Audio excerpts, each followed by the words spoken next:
Hi, everybody. Welcome back. Welcome home again. It's a wonderful day. It's a beautiful day, and I welcome you all. Thanks to everybody. I am saging myself today.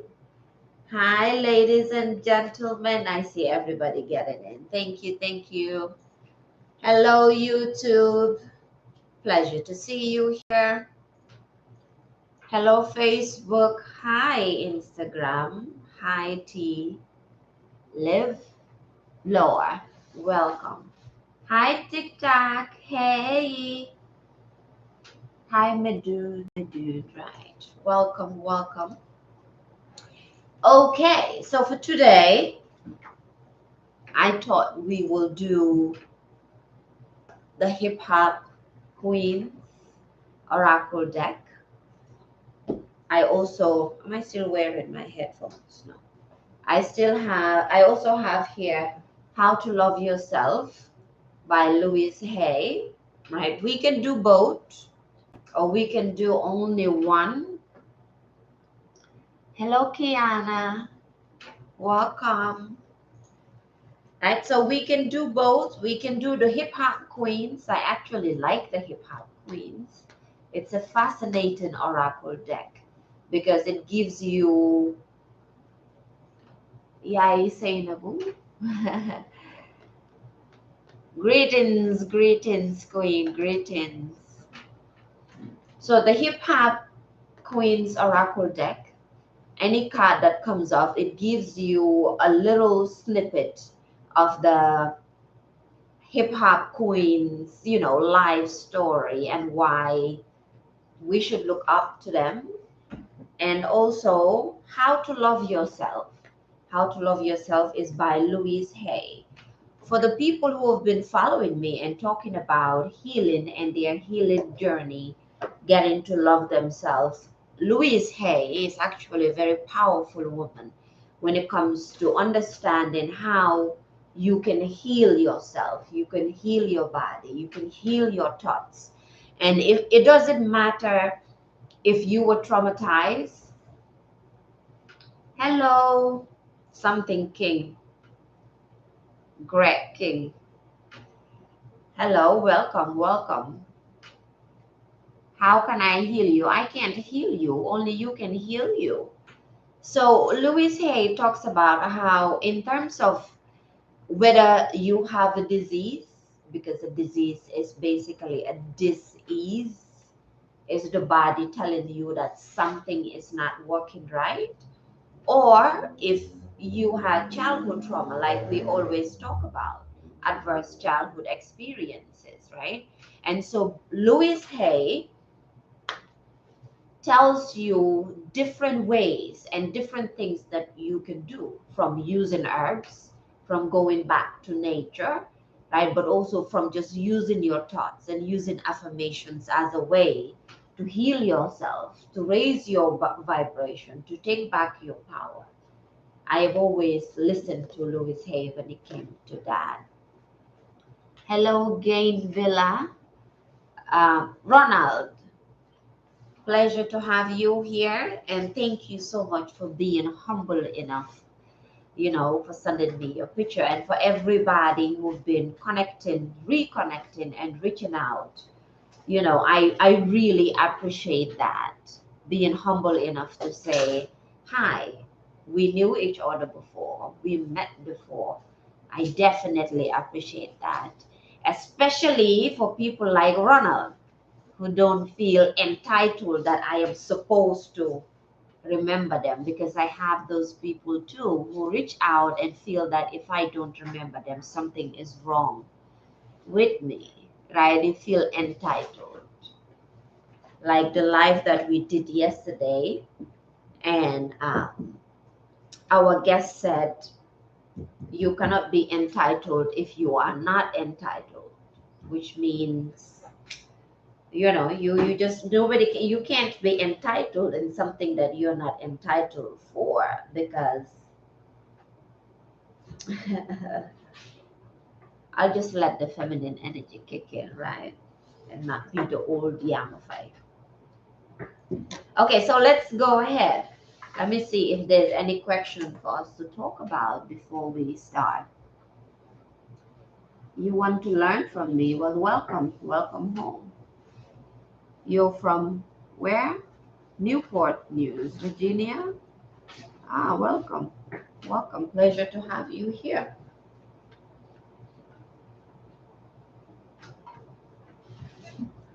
So there's no question. So let's start. I don't have anything to start with today. So I'll just go straight to the card. And this is the Hip Hop Queens Oracle deck. I love this deck. It's so interesting because I've never really been a big fan of hip hop. Reggae music is my thing. And so it's refreshing to know the different, hip hop. This is upside down. I'm glad I realized that.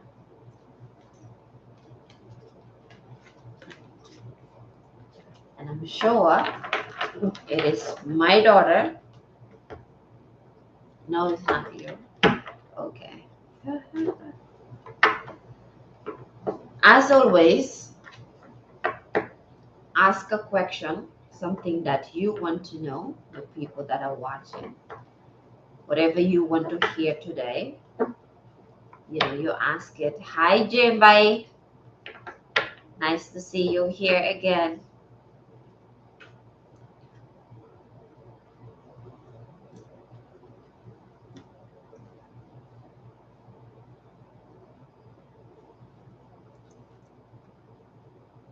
I have been loving the silence these days. How did I open my third eye? When is your friend coming back? I cannot tell you when your friend is coming back. What did you do to your friend? Where did your friend go? Why did your friend leave? Me too. I love silence. Yeah, me too. These days I've been having so many trainings and so many lessons to do that I hardly get the time to be in silence. And so when I have a few seconds and I go in silence, it just feels so good. And Medun, how did I open um, Sa by Hi? I love seeing the Gambian names. It makes me feel so good. Hi, Liv. Hello, Liv. I call you Liv. Live still and well-being. I have a new business partner, everybody. Fatima Tubalde, live still and well-being. It is a pleasure to be working with you. I've only had customers most of the time, and so to actually have a business partner, a Gambian woman, natural beauty, it feels so good. It feels amazing. So it's a pleasure to have you. You might think that you're excited about your business, but I am actually much more excited that I can inspire you enough to say that I want to do what Yamify is doing, right? That shows that I'm doing at least something right. And Medun, is it? I always call you Medun. Medun, I'm going to call you Medun. And it reminds me of a friend that I had in the Gambia called Medun. Yes, me too. Medun, I didn't open my third eye. I didn't. That is a phrase that is used, opening your third eye. But I look at it differently because for me and the way I interpret it, and I might be wrong, for the people that know more than I do. And so you can put it in the chat how it happened for you. How I see opening third eye is basically being able to download messages, being able to get messages from your higher self, from divine, raising your vibration, right? Being able to vibrate at a higher level than you used to. This is how I see it, right? Because when I sit here to talk, I don't have anything prepared. After this live, I have to go back to, hi, Tatiana, manifesting great energy and love. Exactly, right? After I'm done with this live, I have to re-edit the videos to put the topic because I don't come with a topic. And so anything I'm telling you is just from the depths of my soul. So in the beginning, I believed in the idea of opening my third eye, but eventually what I did was just focus on, you feel pressure between your eyebrows. Yeah, I always have that, like here, sometimes here, sometimes right here. And I have decided to switch that narrative, as in something amazing, something beautiful is about to happen. A very simple thing that I can tell you. Hello, Giselle.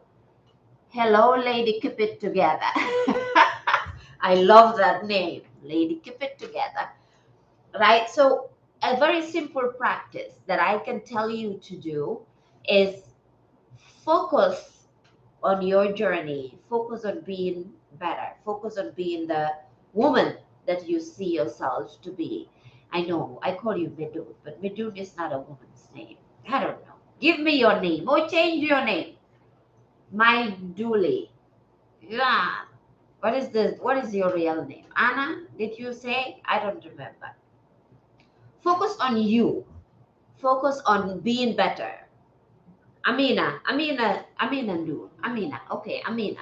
So, Amina, focus on your journey, right? Don't worry about opening third eye. Don't worry about Kundalini. Don't worry about any of these names, because most of them, for me, right, I didn't even know what they meant. I didn't know what opening third eye is until I realized that, oh, this is what I am doing. Right, Kiana? Kiana said, absolutely. Exactly, right? Have you had your cleanse on Nutribus? Yes, I have had my Nutribus. And when I'm too lazy, I take 2 of these because I'm too lazy to make my salad or to cook. But I also use my bottle as a water bottle, right? Good evening, good afternoon. Right, Amina. So you focus on, okay, so whatever it is that you want to work on in your life right now, focus on that. It's definitely one step at a time. And I completely believe in the saying that when the student is ready, the teacher appears, which is why I always say, for the people who found me and relate to the things that I say, it is, hello, Nurse I am. Hi, hi, hi, hi. The owner of the brand that I'm wearing just appeared on Instagram. And there's energy always in the people that you connect with, just like I was saying. It's never a coincidence, it's never a mistake. And so support Nurse I Am, right? You can find her, Nurse I Am, exactly, on any platform. It's a woman empowerment brand. Goodbye. This didn't connect. Instagram, can you still hear me? Yes, I have her shirt on, right? She is part of our community of women as well. And so on Instagram, I will tag her t-shirt by Nos I Am, and you can find her on every platform. But like I was saying, and it goes back to just what I said in terms of this, the people that we meet is never a coincidence, is never a mistake, even though some of us think of it like that. There's always a reason why we meet the people that we meet. There's a reason why I'm sitting here today wearing a women empowerment brand, and I speak directly to women. Just like I met Empress, and I always wondered who is that lady on Coach Stormy's life. Ah, thank you. Thank you. right? So when the student is ready, the teacher appears. When you focus, just focus on one thing. Say right now, what you want to do is heal whatever aspect. It can be relationship, it can be communication, it can be just a pain that you're trying to understand. Okay, where is this pain coming from? You research that, you delve into it, you sink into it. Mojo would always say marinate in it, right? You marinate in it. Let me tell you something. I don't know if this is going to be a little too deep, but I'm used to it now. We always wonder, right? And I'm pretty sure Kiana knows this too. We always ask, okay, so when do I do this? So when do I change this? So when do I start this? So when is this coming? So when is this going to happen?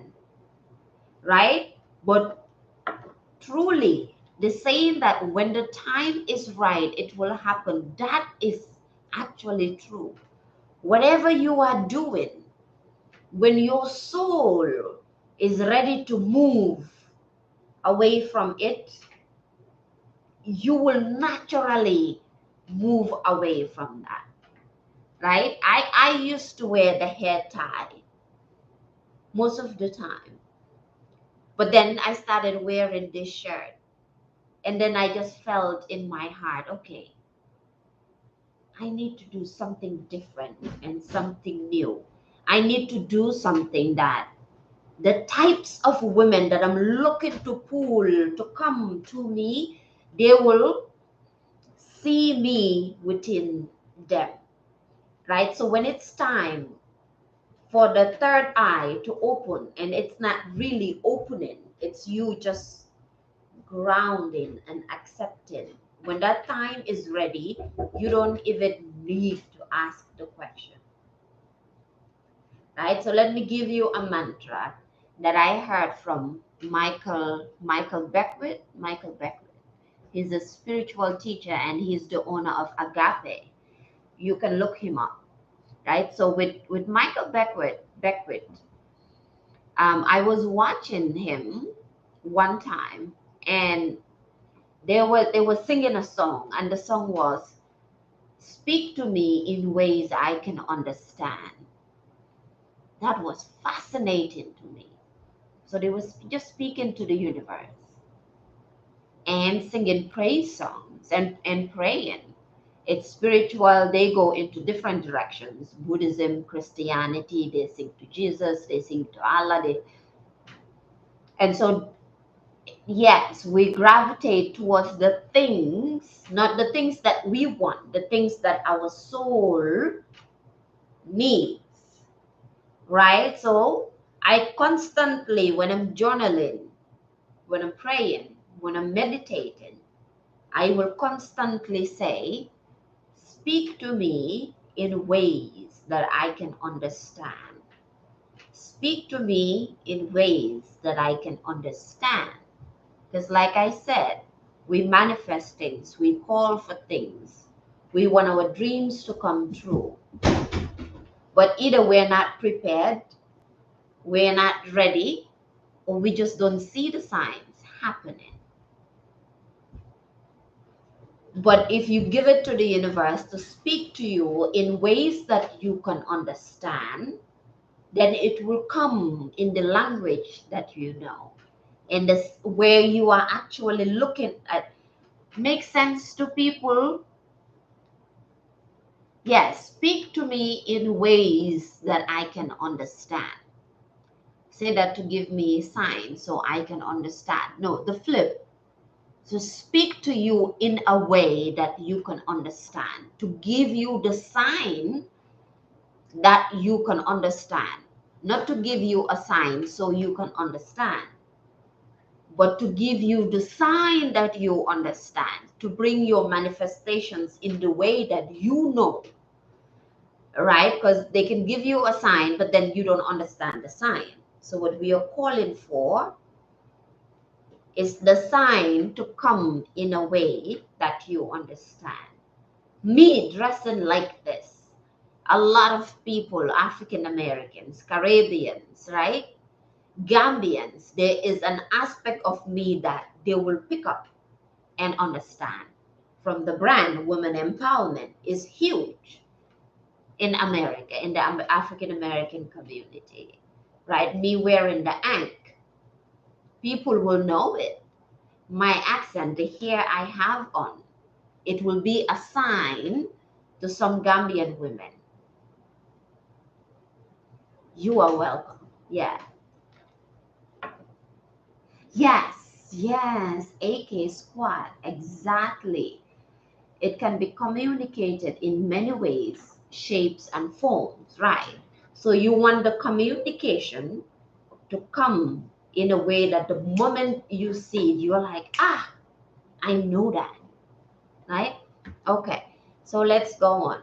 So Instagram can hear me, so I don't need the mic. I love this mic though. Put it on the chair over there. Okay, so let's go back to the card. Amina, Mariam Cisse. Woo! Which Mariam Cisse? My best friend in school was Mariam Cisse.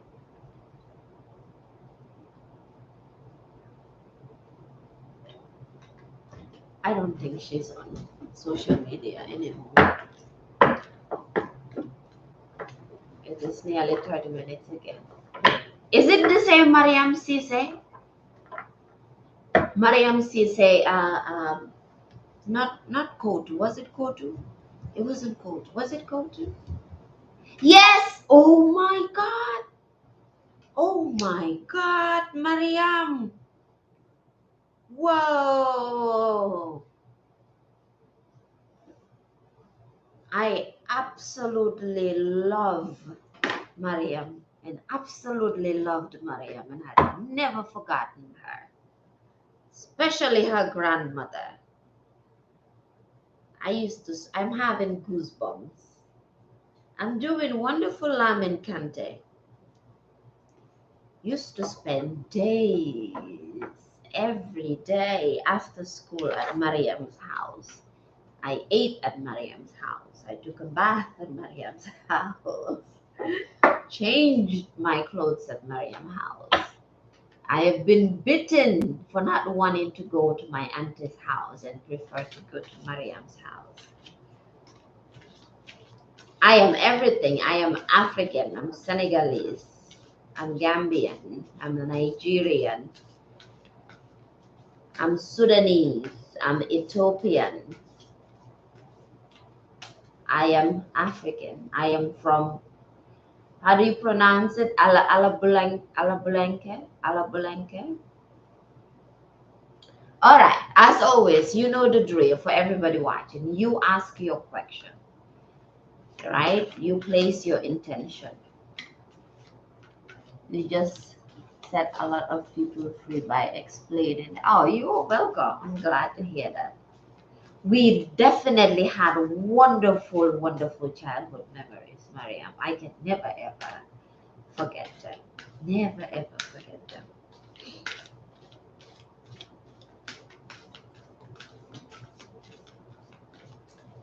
Wow, that's amazing.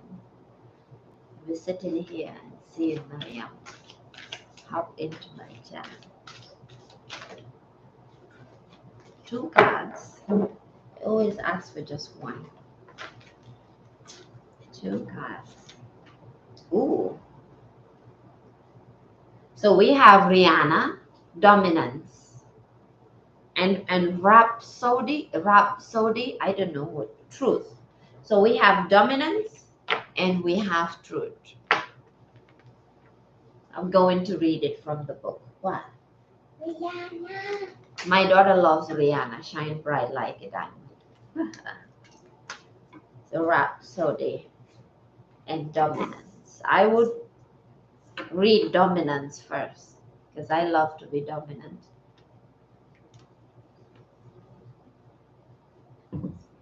For me, please, just after Mariam. Which Mariam? What do you mean? I'm not a tarot reader. You know, people see the cards and then they think you are a tarot reader. I read collective. I use it as a way to connect and to find my old friends like Mariam. So I'm not reading for Mariam. Mariam is a friend. I'm not sure if that's what you're saying.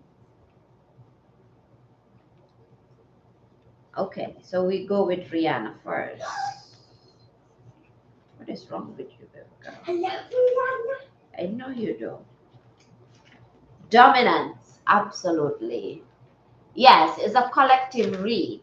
So whatever message that comes out is for all of us. Yeah. And it's for you as well. Okay, so here. I love this. Dominance. Look at Rihanna in the card. This is exciting. Okay, so it says, I'll go straight to the message. Dominance, prominence, winning, influence, trend setting, diligence, and criticism. Your relationship to the Rihanna card can be complicated. At first glance, it's the ultimate source of empowerment, as it should be. Though, though much like Rihanna herself, you must measure your steps before you fall under scrutiny that you didn't anticipate. That's a lot for me, and a lot for all of us, right? Um, I'm remembering something that was told to me that pride comes before the fall. So that's what the card is reminding me. Pride comes before the fall. And I was just talking about, how some people reached out and they feel that they are entitled for me to know who they are. Pride comes before the fall. I will read that part again. Your relationship to the Rihanna card can be complicated. At first glance, it's the ultimate source of empowerment, as it should be. Though much like Rihanna herself, you must measure your steps before you fall under the scrutiny that you didn't anticipate. The Ankh, yes, the Ankh. And I was just thinking about this, and I'll tell you about it. If you are feeling particularly defenseless, let this card be the messenger to awaken your gesto. What is gesto? Gusto. Who knows what that means? Gesto. I don't know the meaning. Your fire is buried within you, so bring it out. Where's Afrocentric?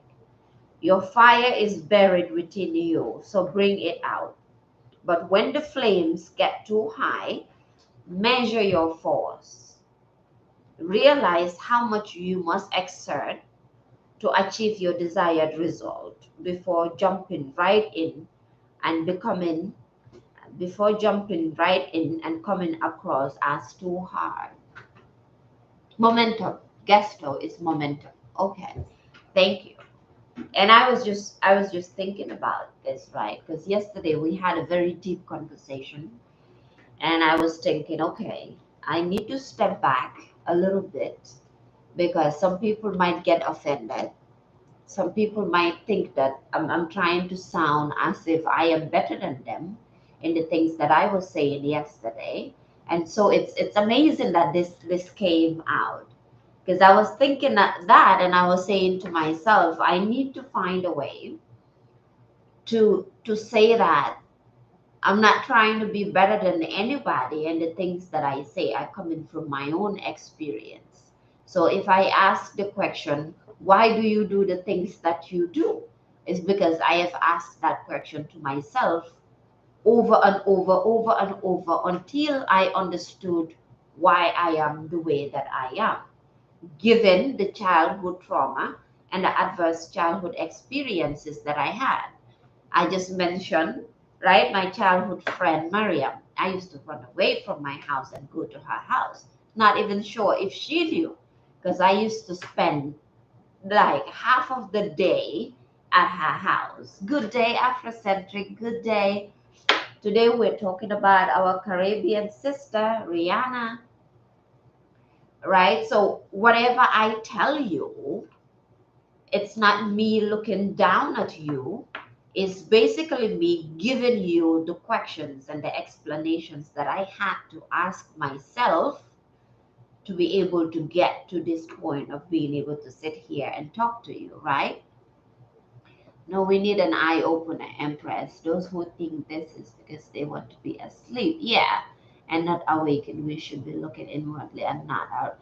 Thank you for that. Yes, this is exactly the goal. But right, I'm given guidance, right? So you know the new me. You know the new me. The old me is very controversial and full of criticism, especially in the Gambian community. That's why I've been saying the things I've said. And so just to make it clear, right? Because sometimes people that want to be asleep and people that don't want to wake up, just like Malcolm X said, you have to awaken the people first and then they can take action. But awakening the people is difficult. Because I was speaking to a brother yesterday in Nigeria, right? Because on Instagram, especially on TikTok, I have a lot of Gambians. On Instagram, I have a lot of Nigerian businesses. So I connected with a brother from Nigeria, and I was telling him, he was like, oh, he wanted to come to America. There's this YouTuber who is his role model and blah blah blah. And I was like, okay, don't come to America. You don't have a place to stay. You don't have money. There is no education that you need that you cannot find in Nigeria or in Africa. Nigeria is right now one of the most powerful countries in Africa. So stay there. The money that you are going to give to immigration and all the hoops that you need to jump to get to America because you found this YouTuber who is your role model, this white kid. Nothing against white people. I am in that community as well. It's a fallacy. Don't believe what you hear and don't believe what you say. Because what that guy is doing is the same thing that I do. The only difference is that I tailored mine to attract Africans, which is how he found me in the first place, right? But like visual something, an African speaker said, everybody sees the power of Africa except Africans themselves. So at some point, I had to tell him, listen, I can't tell you anymore. There's nothing else I can tell you. I have sent you the richest African Americans, the richest Africans sent you their videos to show you that they are black people just like you and Africans just like you making millions of dollars. Some of them are still in the African continent. Some of them are YouTubers, so you don't need to leave. So awakening the people who want to just sleep or who want to stay asleep is an exhausting job. And I'm not going to take that, right? So it's a matter of, okay, where do you want to go? What do you want to do in your life? What is it that you want? Do you just want to stay in the same place? Or do you believe that you want to be in white communities to further your education to be better, right? Because most of us have been indoctrinated and programmed to believe that nothing good comes out of Africa. There's nothing you can do in the African continent to be better. You need to leave. Even to have a good vacation, you need to leave Africa to have a good vacation because you can't do any of that inside of Africa. Let me read that again. Your relationship to the Rihanna card can be complicated. At first glance, it's the ultimate source of empowerment, as it should be. Though, much like Rihanna herself, you must measure your steps before you fall under scrutiny that you didn't anticipate. If you are feeling particularly defenseless, let this card be the messenger to awaken your gusto. Your fire is buried within you, so bring it out. But when the flames get too high, right, when the flames get too high, when I go too deep, or maybe when you're talking to somebody and you are going too deep in the conversation, your soul will tell you to step back. Just like I mentioned, when the time to move on comes, your soul will tell you. When the time to stop comes, your soul will also tell you to stop. Realize how much you must exert to achieve your desired result before jumping right in and coming across too hard. And I know I can, yes, it will. It will. And I know I can come across too hard. I've always been that person. And now I am understanding that about myself. I mean, I don't mind it. I absolutely love it because I know I'm not for everybody, right? Even if I have two people watching, those are the right two people to be watching. Because my prayer is always bring me the people who need to hear what I have to say. I don't want everybody. I just want the people who need to hear the things that I am saying. So let's go to Rhapsody. I don't know this hip hop queen. Anybody knows her? We must learn to take what we need and leave the rest. Yeah, yeah, right? But some people, if you don't speak their language or what they expect to hear or what they want to hear at that very moment, then they term you confused, like the people on TikTok have been messaging me. Who knows who Rhapsody is? Kiana, do you know her? Anybody? Any hip hop lovers? But this one is truth. Her card is truth. So I'm gonna read the truth. Rhapsody says the things most are afraid to spit on wax, which is why she is both a truth bearer and knowledge seeker, a dangerous combination to those who underestimate the power of women. I already love her. I am definitely going to look up her song because that hits home for me, right? Tulai Sidibe. I love seeing the Gambian names, and even if I don't know them, I just want to call them. You're finding it hard to speak the truth right now. Afrocentric, this is for you. You're finding it hard to speak the truth right now. Maybe you are sparing the feelings of others, or you aren't quite sure how to put the words together, and that part is mine. It's a struggle we all deal with. Though, like Rhapsody's card proves, the truth shall set you free. Open your throat chakra and let the words come out. Remember, we can experience blockages of all kinds, and not speaking your truth can feel metaphorically strangling. Sometimes eloquence must take a back seat. Sometimes eloquence must take a back seat to being brutally honest. A rapper, she is from a while back in 2012. Oh, nice, nice. Yeah. And you know, this what this one is saying is exactly what Giselle just told me. Right? You're finding it hard to speak the truth right now. Maybe you're sparing the feelings of others, or you aren't quite sure how to put the words together. It's a struggle we all deal with. Though, like Rhapsody's card proves, the truth shall set you free.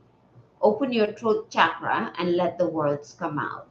Remember, we can experience blockages of all kinds, and not speaking your truth can feel metaphorically strangling. It can be crippling.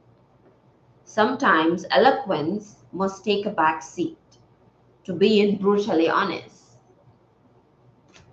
There's some things that we need to hear. So speaking your truth, yeah, that's exactly right. Speak your truth. Yeah. So speaking your truth, it's not celebrated. Speaking your truth is not celebrated because for me at least some of the people that I look up to, some of them were taken to jail, some of them are still jailed for speaking the truth.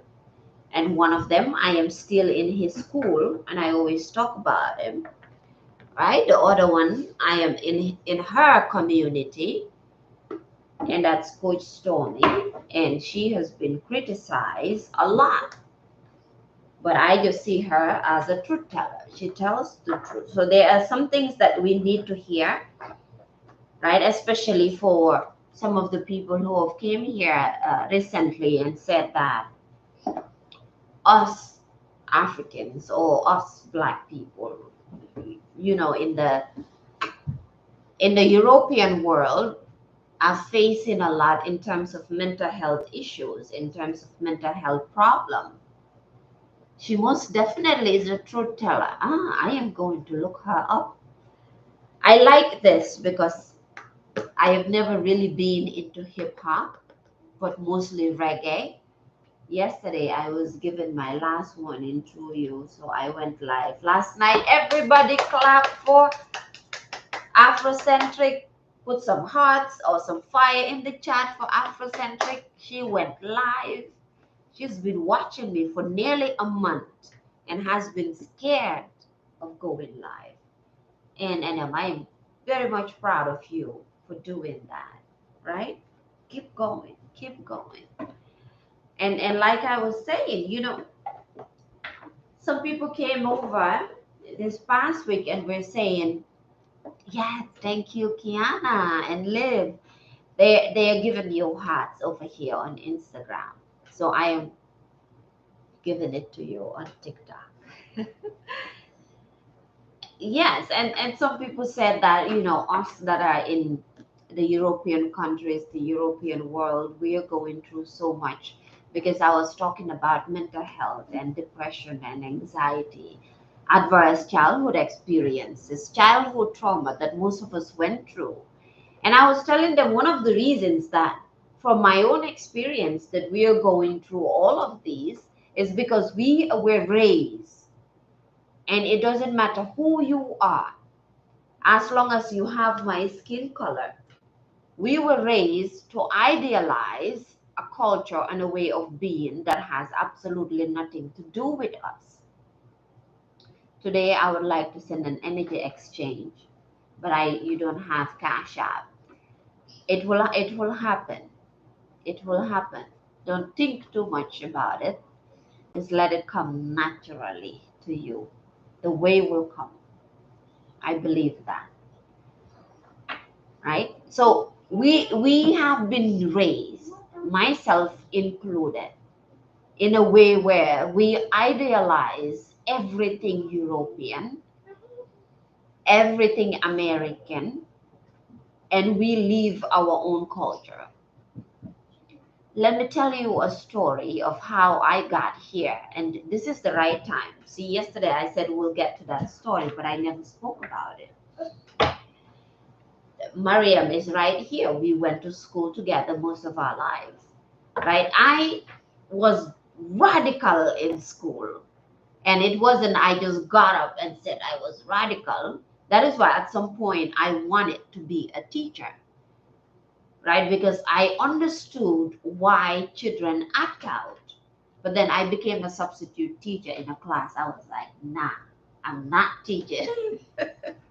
I actually was a substitute teacher, but I was acting out, like I always say, because of all the pain and the hurt and just every aspect of adverse childhood experiences and childhood trauma that I had at home. So when you go to school and see people acting out, see the kids acting out, mentally, it's their way of asking for help and seeking love and wanting to be seen. So I was that person in school. If there's a fight, you will hear my name. If there's a fight and I wasn't even part of it, when the principal is getting students, I'm always the first person that they come to. Okay, so what happened? I'm like, I don't know. I was sleeping. But because any trouble that happens, they always know go to Yamafai. I'm always the point person for trouble. But good grades. I always had good grades. It didn't matter what happened. It didn't matter if I studied. It didn't matter if I didn't study. And most times I did not study. My grades would always be good. So after sixth grade, I passed the exam. Yeah, sixth grade to go to seventh. My mother said, oh, you need to go to America and continue your education. And I said, no. I don't know why I said no. I just said no, I didn't want to go. I wanted to stay in the Gambia and finish my education there. Ninth grade, I passed the exam still. And the same offer came back. You should go to America. And you know, this always happens to us, most of us. She only came to America for vacation for 6 months. And then she saw Times Square, Herald Square, you know, the lights and everything. This is how immigration gets the money from us Africans because edited. Now, as an editor myself, I'm like, oh my God, this is how the movies and everything trick us to believe that New York is this place, and then you come to New York and it's infested with rats and cockroaches and dirt and smells, and you know what I mean? But you never see that in the movies and all the videos. And she came, stayed a few days in New York, went to Atlanta, Georgia, which has a lot of African Gambian community. I have a lot of friends, a lot of family in Georgia. And there's all these parties and all these events, the extravaganza of everything.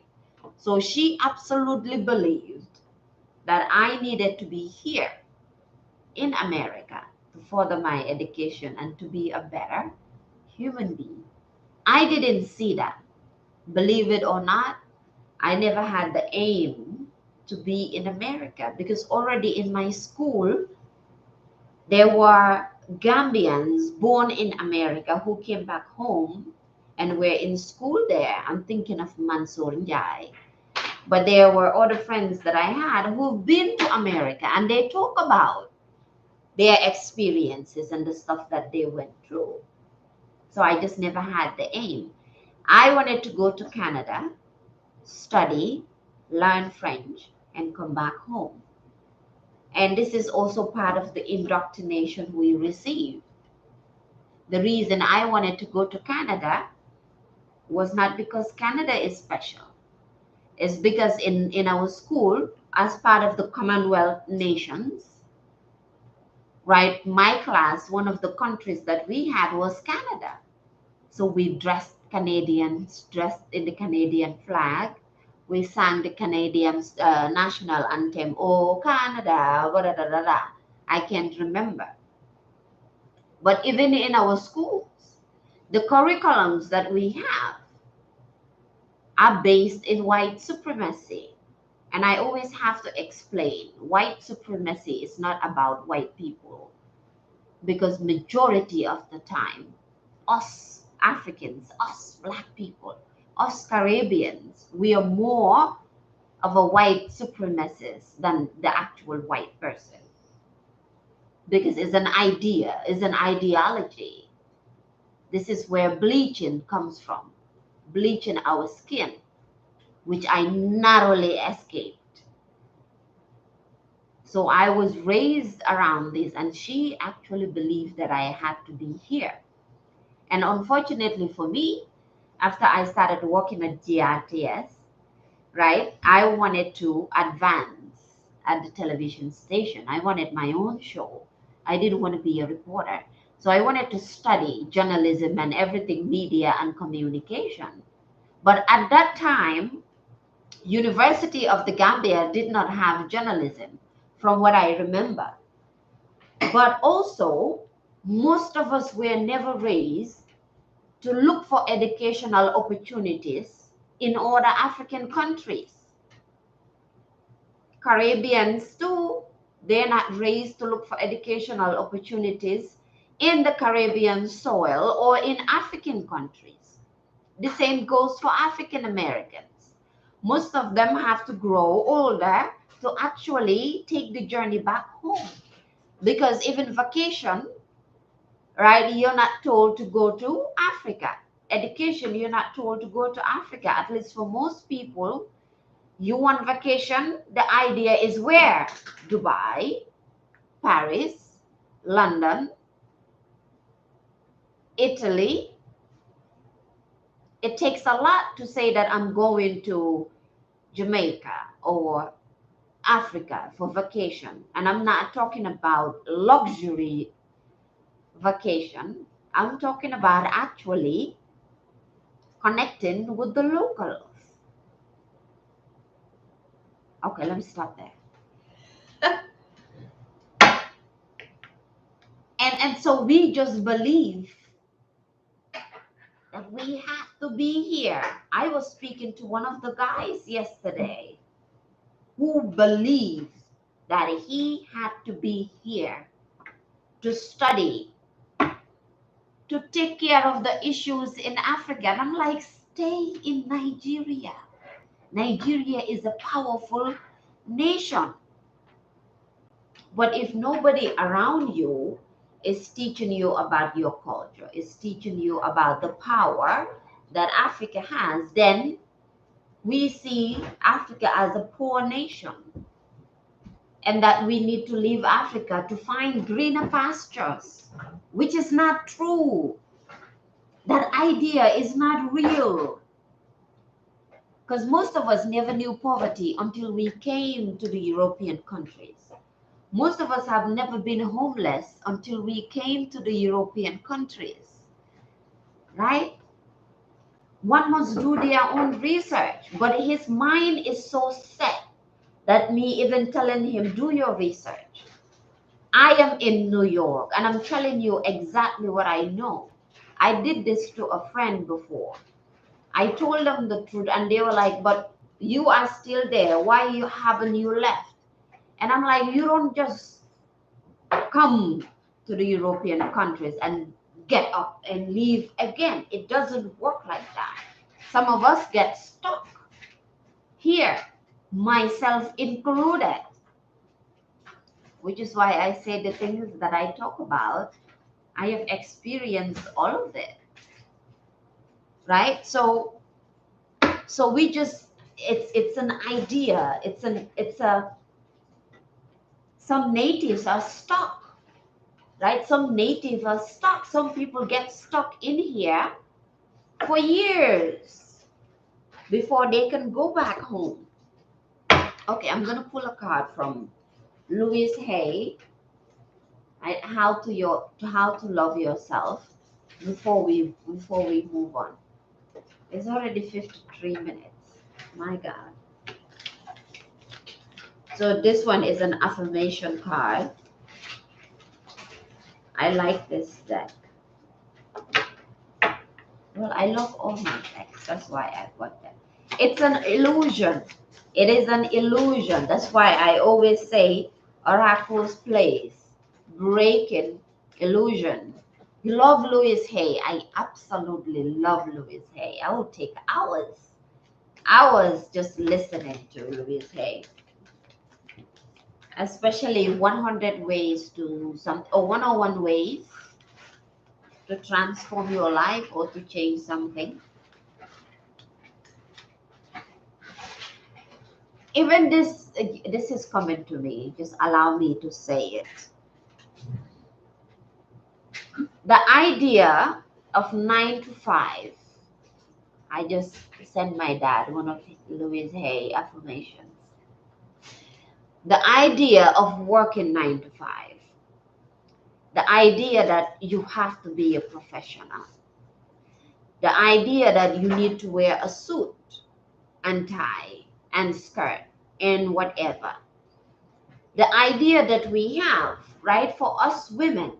And these are things that I narrowly escape because, ladies and gentlemen, I am absolutely lazy. This is how I narrowly escape most of these things because I am just too lazy to do a whole lot of things. Personal growth, yes, right? But we were raised to believe in wigs.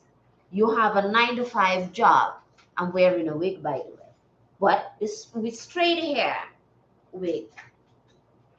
In order to be a professional, you need to wear a suit, a tie, a skirt, a shirt. Your hair has to be straight. Your hair can't be kinky. Kiana, right? Your hair can't be kinky. The Gambians here can also say that when you go to work inside of the Gambia in Africa, and I also know that this is in Caribbean countries, we have been indoctrinated and trained to believe that anything that is ours is not professional. We should not do. Yes, live, right? You know. To the point that some of us, I know the women in my family that I knew who were bleaching their skin. Most of the time, there's a documentary about it, by the way. It's called Skin. Skin, just Skin, Skin.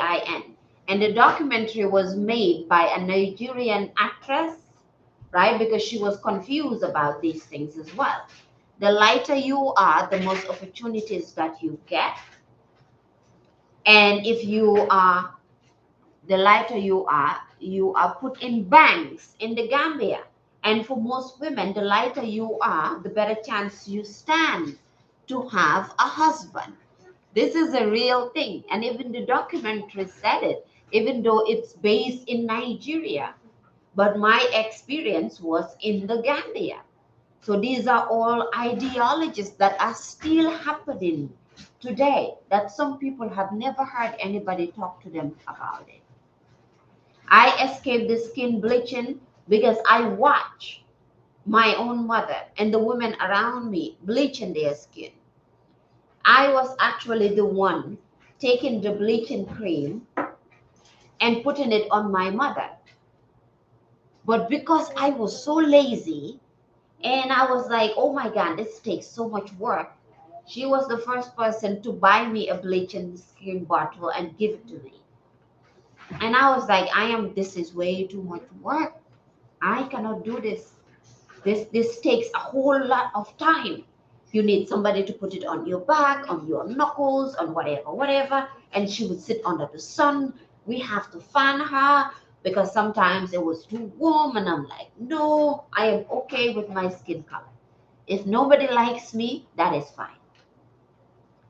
And then the buying of the wigs. You have to look like the Barbie dolls. You have to look like a Barbie, right? You have to look that way. I tell people when I say these things, it's myself included because my daughter is biracial. She's basically the doll that I had as a child. I'm talking about you. Demangafo. Right? So we do these things. But even the wigs, my mother would always say, why would you cut your hair? My grandmother would tell me, your hair looks like an egg. Or that me shaving my head because if Gambians or Senegalese who are here, you know Kumbagaulo. Kumbagaulo was this huge African Senegalese artist who I absolutely love. And Kumbagaulo would always cut her hair. Before the Rihanna style came, it was first Kumbagaulo. Kumbagaulo was doing that. And then I saw Grace Jones, Jamaican. See why I love Jamaica? Being yourself is the best way to be. Black is beautiful, absolutely.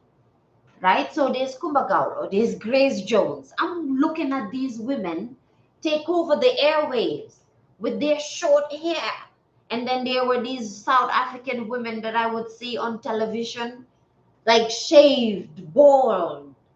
And I just wanted to be bald. And I was bald for a long time. I started cutting my hair at 8 years old. And I would get told that I looked like a prostitute.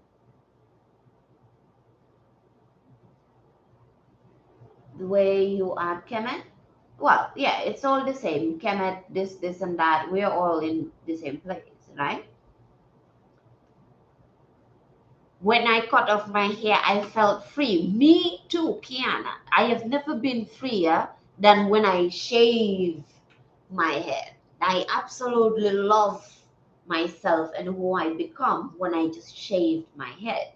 So starting from 8 years old, that's when I started to shave my head. My own parents would tell me that I looked like a prostitute, shaving my head. The words that we tell our children.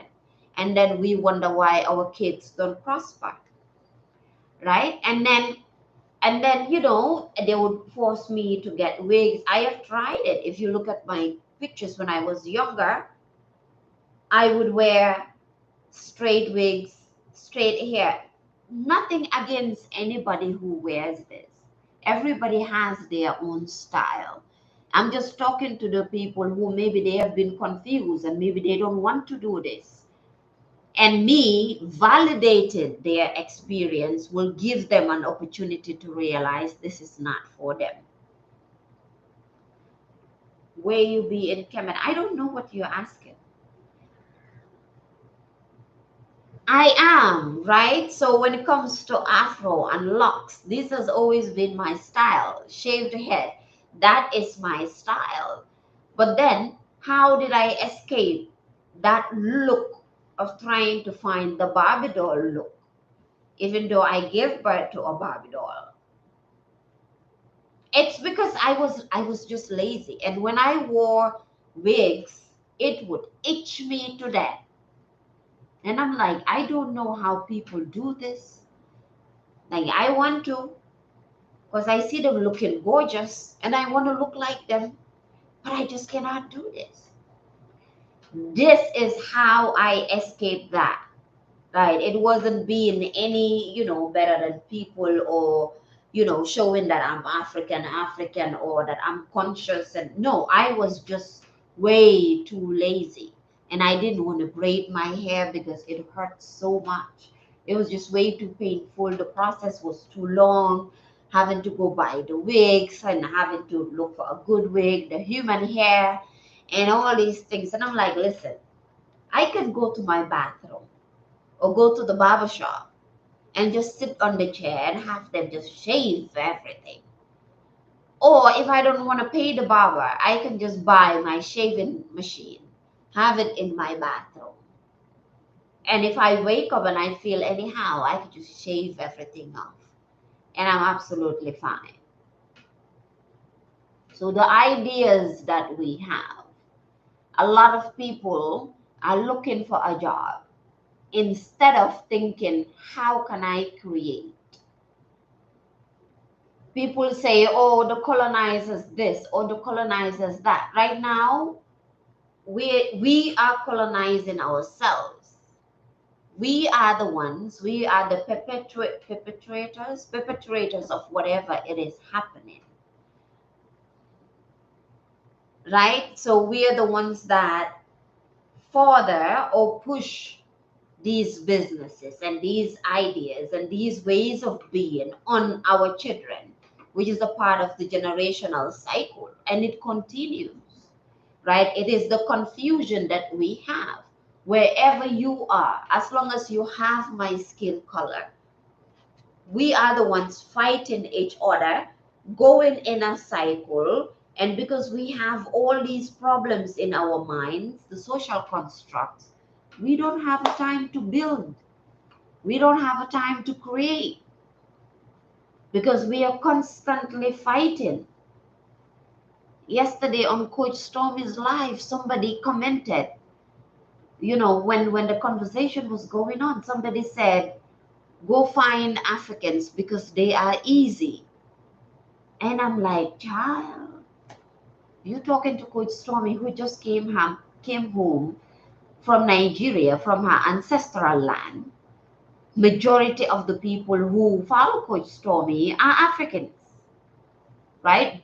Oh no, yeah, but these are ideas that people have because we are fighting amongst each other because we have been raised in a way that people from Africa, we were told that what African Americans are thugs and gangsters and this and this and that. And African Americans here have been told back home, the idea of the Buddhist culture, the idea that Africans are not smart, we don't live in homes, we don't know much, right? Caribbeans have been told something absolutely different. African Americans don't like them. Africans don't like them.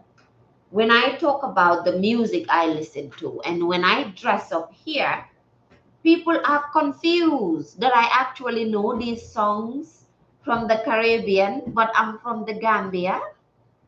Or when I dress, they automatically say, "Oh, you're Jamaican." I'm like, "No, I'm actually from the Gambia." They're like, "Oh, wow, you're dressing." And I'm like, "It is the same people. It is the same people." But we have been confused. I have no idea where all of this is coming from, right? But we are not trained to, our African futures have to be embraced when it comes to acceptance. I think that it's not necessarily the African futures because the futures is not tangible. It's tangible. The futures, it's more of a soul thing, right? I heard this from 19 Keys. If you don't know 19 Keys, look him up. He also just came back from Ghana. 19 Keys always say that forget everything that you know about blackness. Forget everything. Where I am from doesn't matter. Forget everything you know about blackness and African, or whatever it is. Right? And he would say that blackness is a soul thing, it's a soulful thing, it's the way that you move, it's the way that you think, is the way that you act, right? Blackness is not necessarily a skin color in the way that the media and the people tell us, in the way that race is talked about, because race is a social construct. If you study it, racism is not about color. Anybody knew that? We don't really know who we are. We are told who we are. Knowing who we are is the key. Yeah, right? Hariti Jakaram, you are missing the point here. Harit Jakaram, yeah, I am. I'm your mom. Well, welcome, mom. We can listen. My energy is positive. Well, thank you, thank you, thank you, thank you. Growing up in Gambia, I feel like a lot of music and things were given me Jamaican and Caribbean. Yeah, the radio music and so on. Listen, so many of the Jamaican artists come to Gambia. If you listen to Morgan Heritage, they are always singing about Gambia and talking about how Gambian people live the actual Rastafarian life. Morgan Heritage in their song, Sala, Salahah, I think, Sala. They talked about that in the lyrics.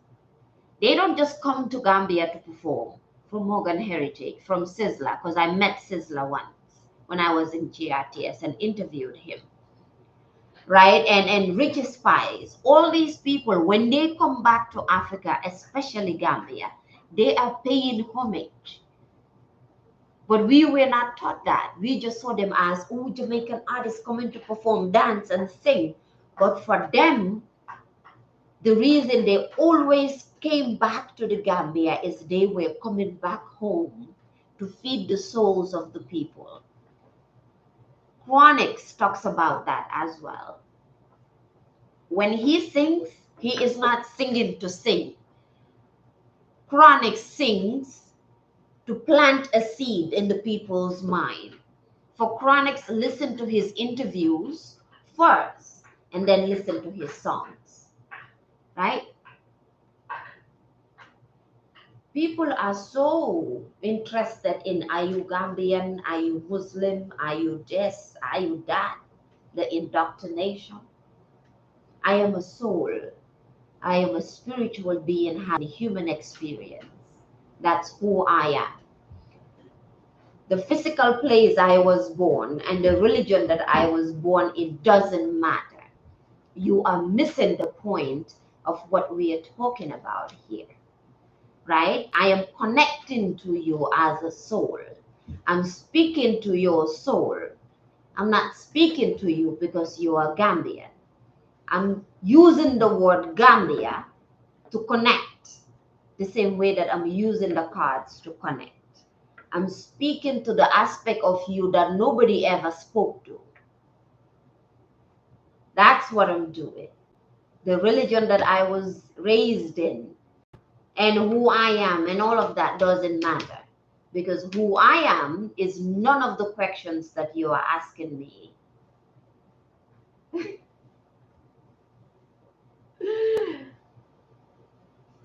So I forgot the point that I was saying. I know I was saying chronics, right? But before chronics, I was saying something and I forgot about that. But these ideas that we have, that we need to leave Africa to come to America, that African Americans need to leave the hood and go to the white neighborhoods, because who is going to build the hood?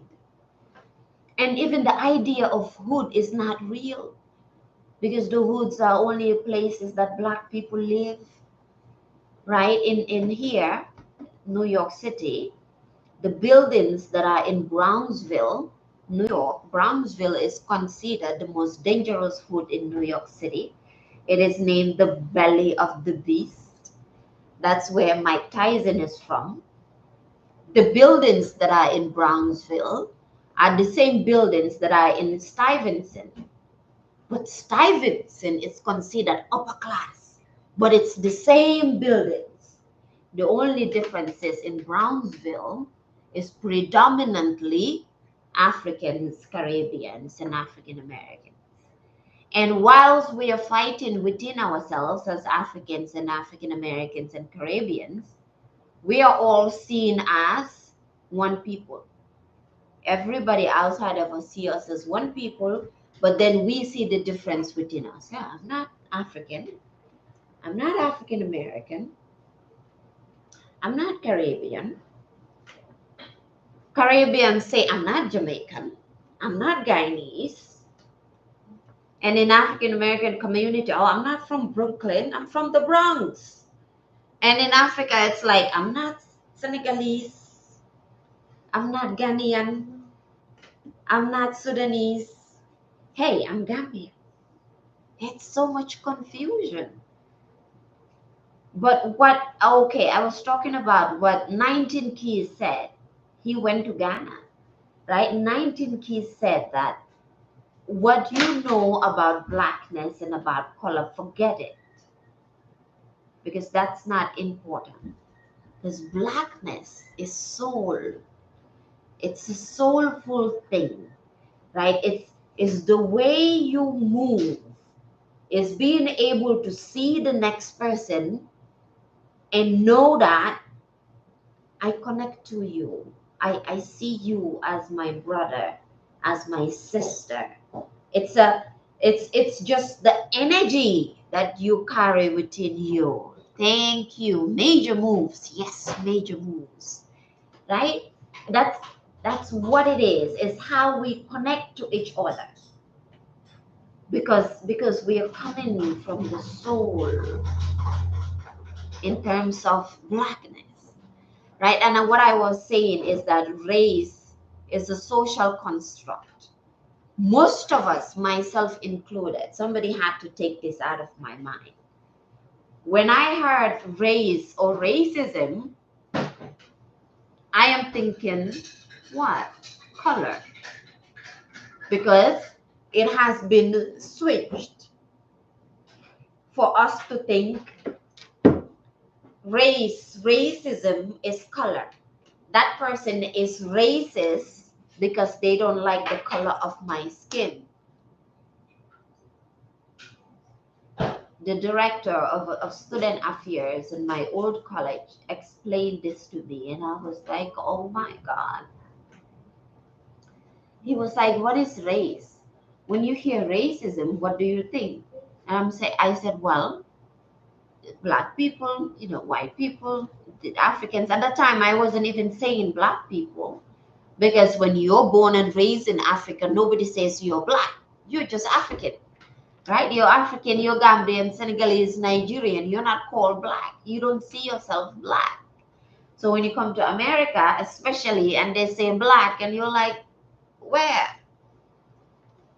I was that person too.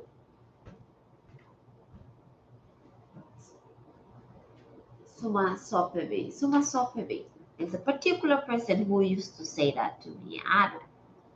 You probably know me. Only one person used to say Suma Sopebi. So I always remember that. Right? So most Africans don't even identify as being black because you're only raised with what you were told. But what I was saying, right? Just listen to the words. Race. Is it? What is race? What is race? The Olympics has a race. You go to the stadium or to the field, there's a track to racing to the finish line. That's what racism is. It's racing. It's people are racing, right? It's not about the color of our skin. It's people are racing to get to an imaginary finish line, the American dream, which is also an illusion. I have been to communities where they actually had the white picket fence and all that stuff. I don't know, but the places that I have been, horrible to live in. That's the way. Because Kiana, look at it this way.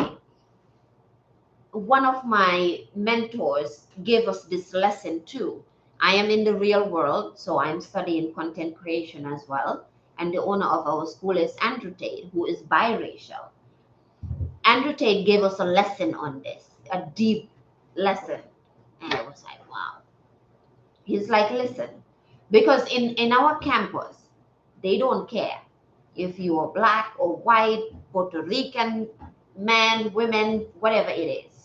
The only thing we talk about is money and how to be better people, right? And so they were like, listen, when a black rich person or an African rich man or woman meets a white European whatever person and they're both rich, when they sit down to talk, they're not talking about race. They might be talking about investment or money or things like that. Something to further their wealth creation. They did hammer this into us. But he said, but the rest of the masses, to distract us, to confuse us, we are the ones fighting about race and gender wars, and men should be like that, women should be like that, black people this, and white people that, and yellow people that.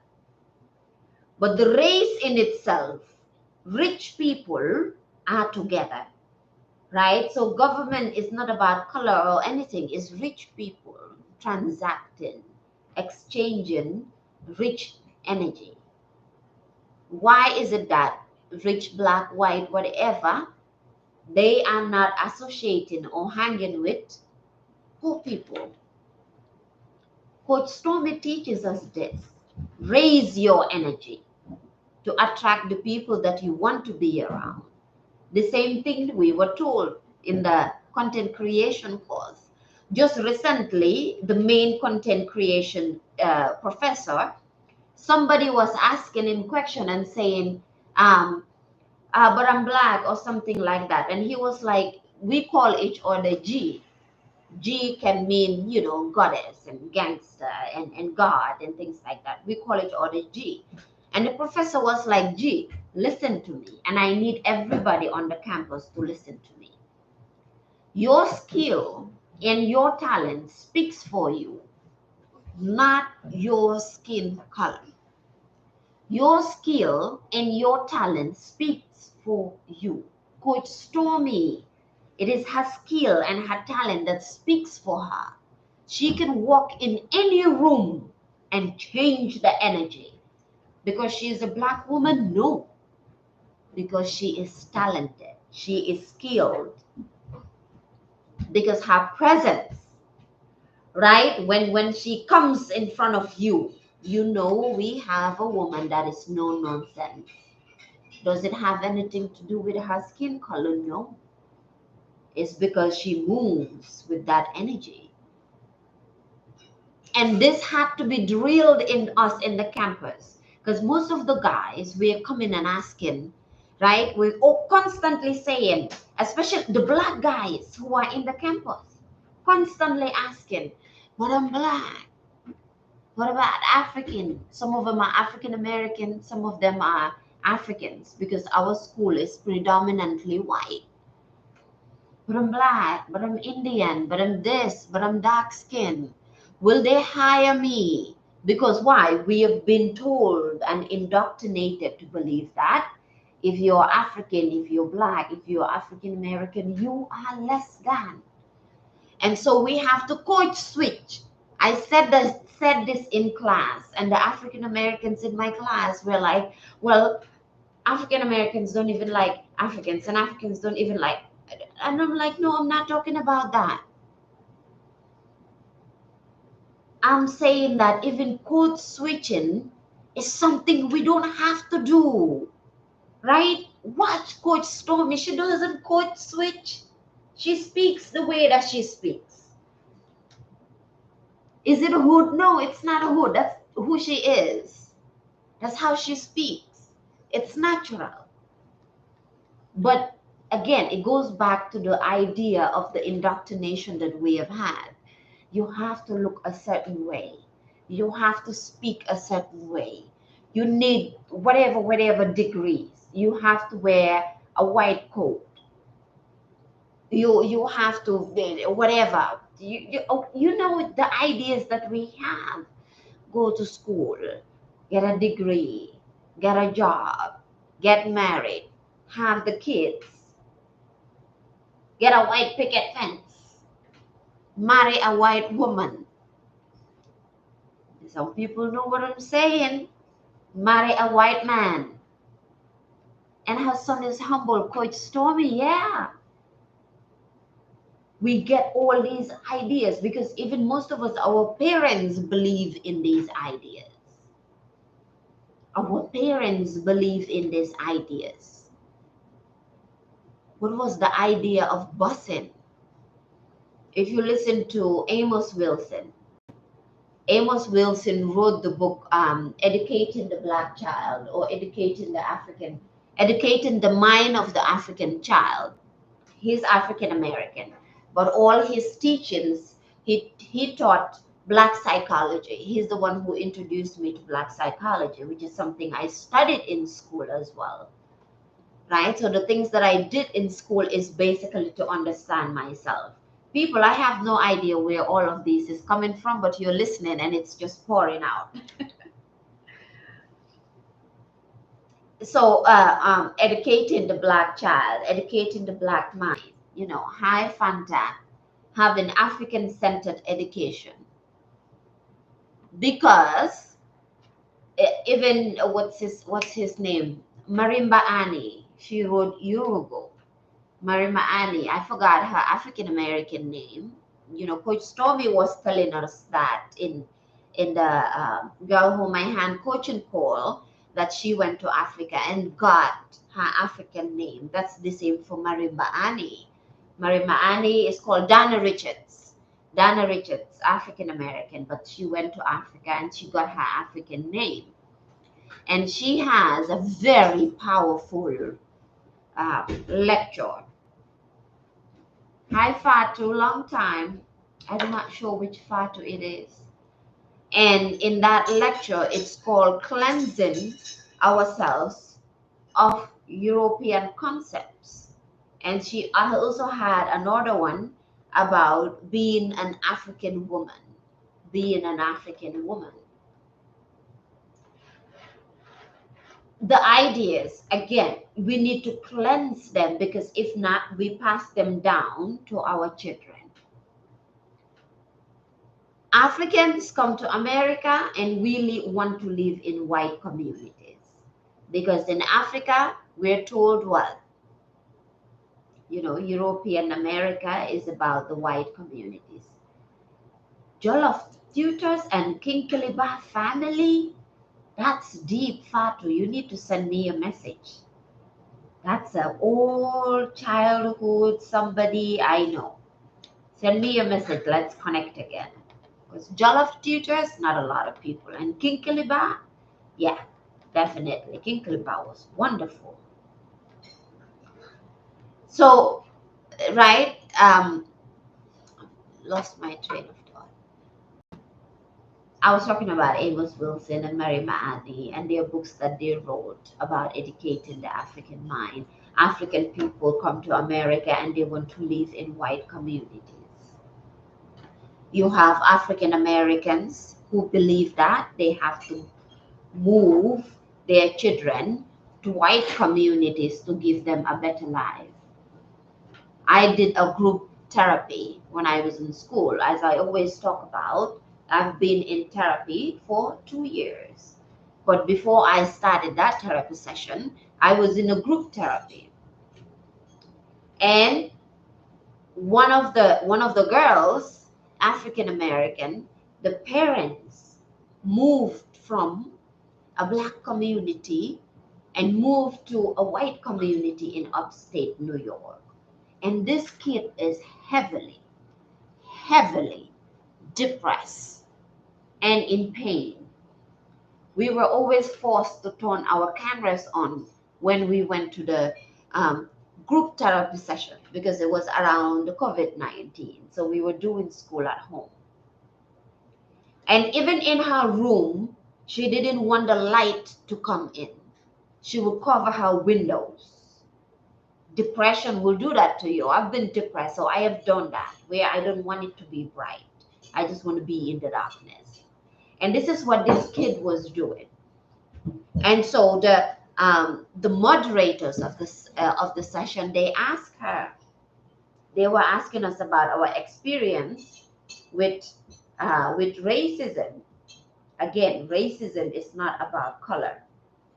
And I was explaining that I saw the police, and oh whoa, I am in upstate New York, Rochester to be exact. You're not very far from me. Well, I'm not in upstate, but I know it's about a few hours drive to upstate New York. Yeah. And I hope you don't have children. I hope that's not your child, but if it's your child, then you know. Hi, Nina. It's been a long time. You just went, seen you for what, days or a whole week? And so I was explaining that my the most recent experience that I had with racism was that in my neighborhood, we were walking by and the police stopped a car full of young black kids. Some of them looked African, but you can never tell. So I always say African kids. Yes, let's connect. Let's connect. Right? And I just say African kids because you can't tell if they're Africans, Caribbeans, or African Americans. And I told them that 3 of the police officers were African men. 1 or 2, maybe one looks a little bit Dominican, Puerto Rican-ish. And the one looked a little bit white, but maybe not white. And they stopped these boys in the middle of the road and searched them, the whole car. And I am sure, I don't think the boys did anything because they didn't find anything.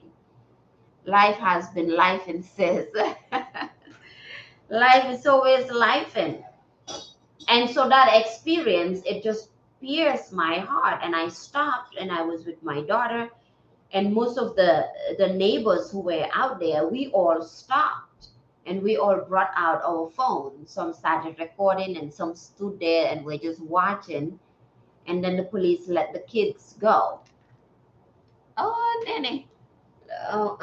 Plogalma. The ladies screaming at each other? No, that wasn't that one. Plogalma Chajabi. Well, I don't remember. But there. I'm glad you don't remember. And so I was just being brown. Ekatel Sumadala. Yeah, don't pull it too much. And then unplug, yeah, that one. You unplug the fan.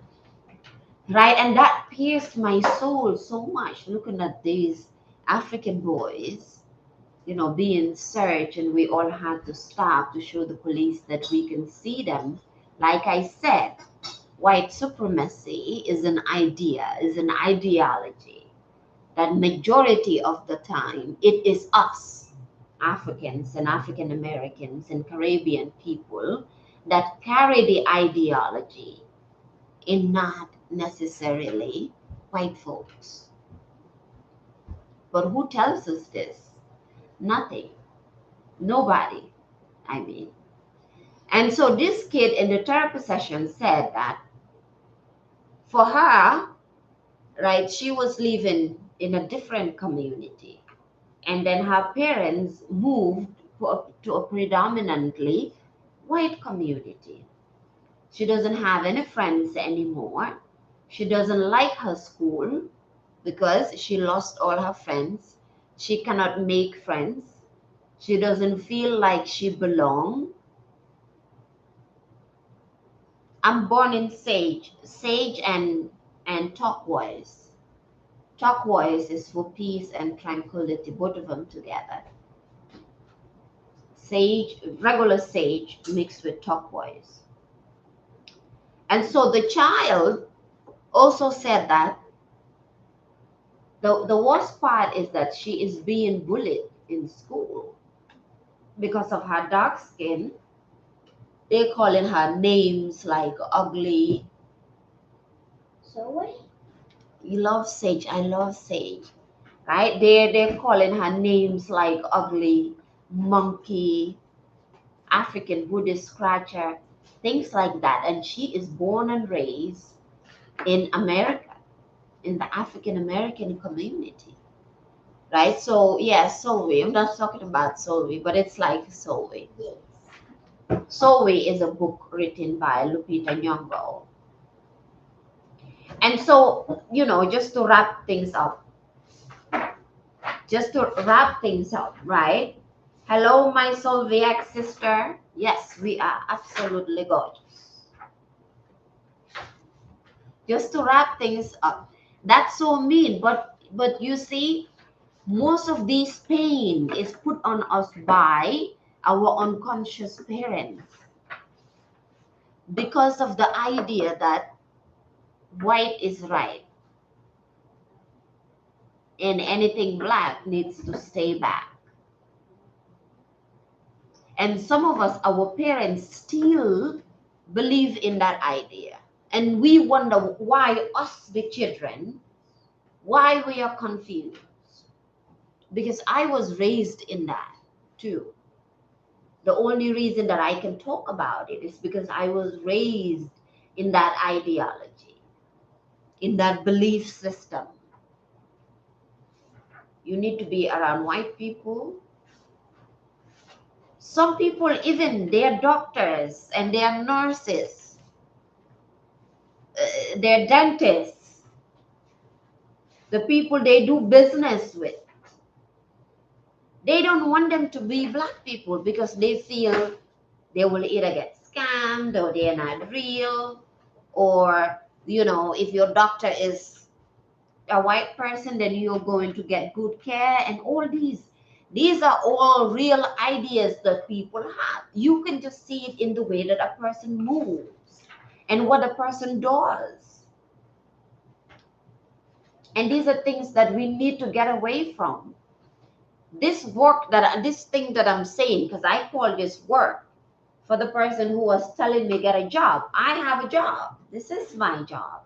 You want me to work for a company? I am the company. I started this years ago. I have been abused towards it. I have been depressed about it and all this stuff. And I had to go through the dark night of the soul to understand that I'm not crazy in the things that I'm talking about. I wanted to make a point, but I don't know. It just left me. But I connected with someone for us to do this work, to talk to people. But I misunderstood her mission and what she wanted to do. She wanted to do it in a corporate way, go to corporate settings, talk to corporate people, right? And I'm like, listen, for me, anything that has to do with corporate, I don't want to do anymore. I've gone down the route of being in corporate, and it's just soul sucking for me. So I need something completely different. That's true. I am a nurse, and I call the nurse for me all the time because they automatically assume I am a nurse assistant. Once they see you, exactly. I have been to places where they think that I work there. That's why for me, when I go, because I have been in retail and I know how that felt, where you are the lead, the shift lead, and somebody sees you and say, who's the leader?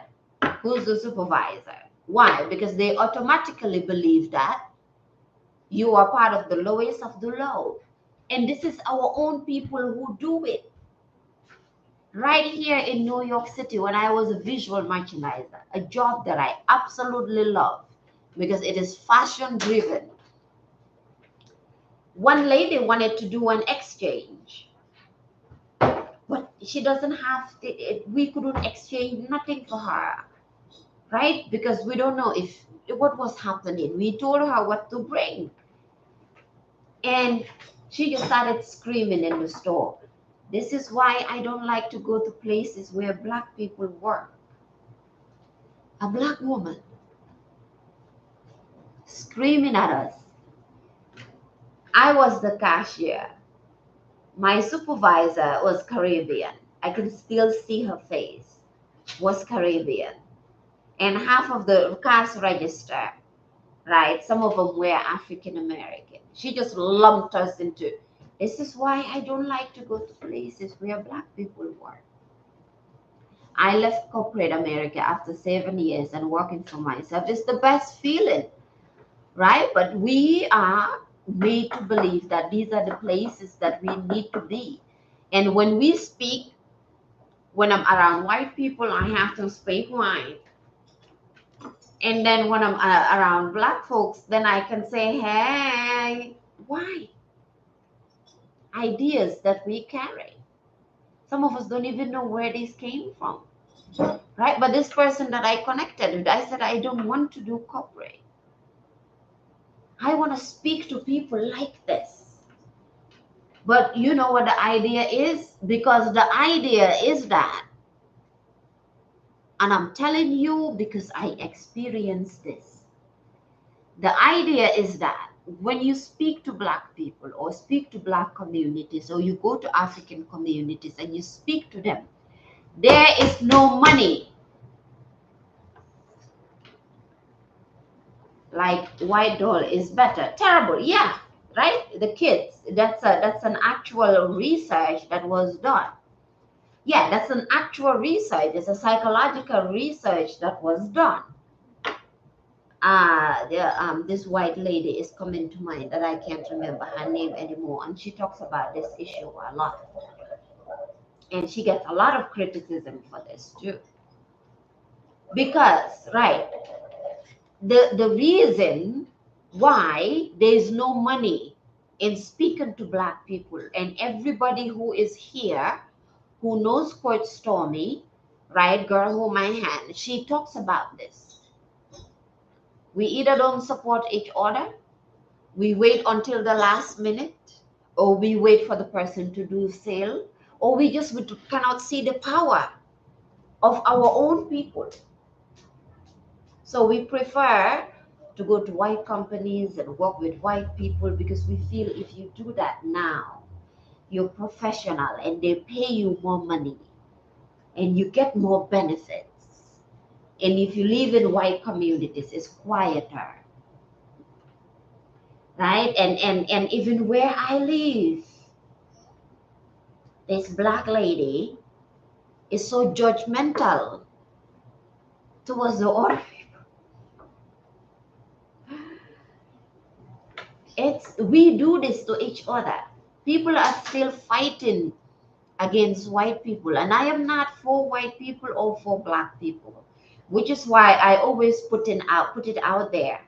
I'm talking about these things because I experience it. My daughter is biracial. I've been in both communities and I've seen how we treat each other. I have seen how I get treated by white folks, some who like me, some who don't, even with my daughter. I have seen how I get treated by black folks or African folks when I'm by myself versus when they see me with my daughter because she is light skinned. We do this to each other. And so when I had a deeper awakening, I tell people, we don't need to talk about white people. We don't need to fight white people. We don't need to worry about them. And the manager of our garden even tells me this too. The problem is within our own communities and our own people. We are our problem. We are the change that we are looking for. Why is it that a lot of black people and black women and black men don't see the power of Coach Stormy, yet they bring her down? Why is it that we don't have thousands and thousands and thousands of people in Girl Hold My Hand? Because Coach Stormy is talking about things that, who is talking about this in our communities? But for most of us, if you ask us about, psychologists and all these other people, we can about their names because they have a degree, they have a license. But then we are not looking towards the people who are speaking the language we know. I need to stop. Oh my God, it's nearly 2 hours. I don't know where all of this came from, but thank you all for listening. Nurses aren't respected in general. That makes it worse. Instead of taking notes, they want to hate and compete. That's why nurses are not respected, especially not in general, especially if you are a dark-skinned nurse, because then they don't see you as a nurse. You are a nurse, yes, you are a nurse. Because then they don't see you as a nurse. Or if you are a man and you are a nurse, you are seen as a sissy. But if you're light skinned and you are a nurse, it doesn't matter because they think you are the doctor.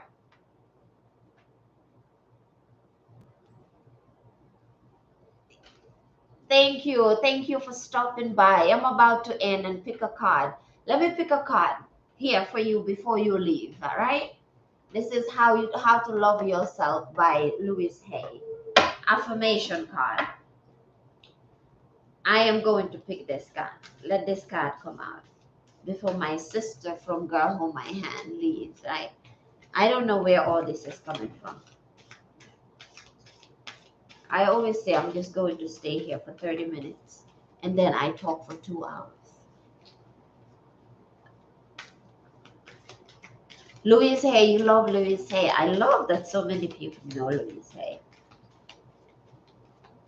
Louis Hay also talk about the illusion of race. Okay. So this one here, it says, my mind is my healing tool.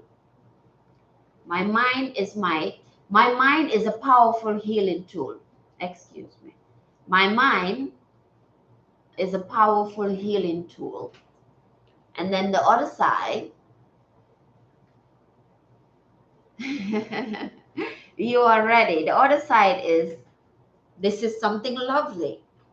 Every day I choose to send loving, healing energy to the planet. What I do with my mind does make a difference. Isn't it interesting that we are talking about the ideologies, right? So let me read it one more time and then I'll see you here again tomorrow. My mind is a powerful healing tool. Every day I choose to send loving, healing energy to the planet. What I do with my mind does make a difference. Yes, Queen, thank you for stopping by. I see many people ask me, are you going to check my baby? Yes, I am trained. I am a nurse. Like, they don't believe I am a nurse. They don't. If you're darker skinned, they don't. And so to leave you there, my mind is a powerful healing tool. Every day, I choose to send loving, healing energy to the planet. What I do with my mind does not make a difference. What I do with my mind does make a difference. Scratch what I said. What I do with my mind does make a difference. You are who you think you are. You are 100% who you think you are. If you think you're powerful, you're powerful. If you think you have no power, you have no power. If you think you're good, you're good. If you think you're white but you're black, you are white. If you think you're black but you're white, you're black. Because that's how you move. Whatever you think, that's the way you move. My Slovak friend is laughing here, right? Whoever you think you are in this moment, that is how you move. If you think you need to apologize to everybody, you apologize to everybody. If you think everybody hates you, everybody hates you. If you think you need to be in white environments to be better, you will be in white environments because you think it will make you better, but then it hurts you more. If you think you cannot speak to Black people and African people and Caribbean people, you will not be able to speak to Black people and Caribbean people and African people. And you are going to attract, because this happened to me, you are going to attract African and African American and Caribbean people who will affirm the fact that you cannot speak to Black folks. Whatever you look for, that's what you will find. This is why in my Telegram group, Liv, I forgot to tell you, but you might have found it in the pinned comments. In the pinned comments, I have a list, a playlist of motivational videos that I add to every single day. And it doesn't matter who you are, right? These things I talk about, but the resources themselves I put in the Telegram group for people to join and to use every day. Because, motivation is what gets you started, but then discipline is what keeps you going. But how you start your day and what you think about the first thing in the morning is what drives your day. So me doing these lives is what drives my day every day when I wake up. Because the moment I wake up, I am priming myself. I don't know what I'm going to talk about, but I prime myself by listening to things to put me in the energy and the emotion that when I sit here, whatever comes out, it's going to align with my prayers to feed the souls of the people that listen to me, to create a home for the people that never felt at home, to create a brave space where conversations of mental health and education and spirituality can be had every single day. You are whoever you think you are.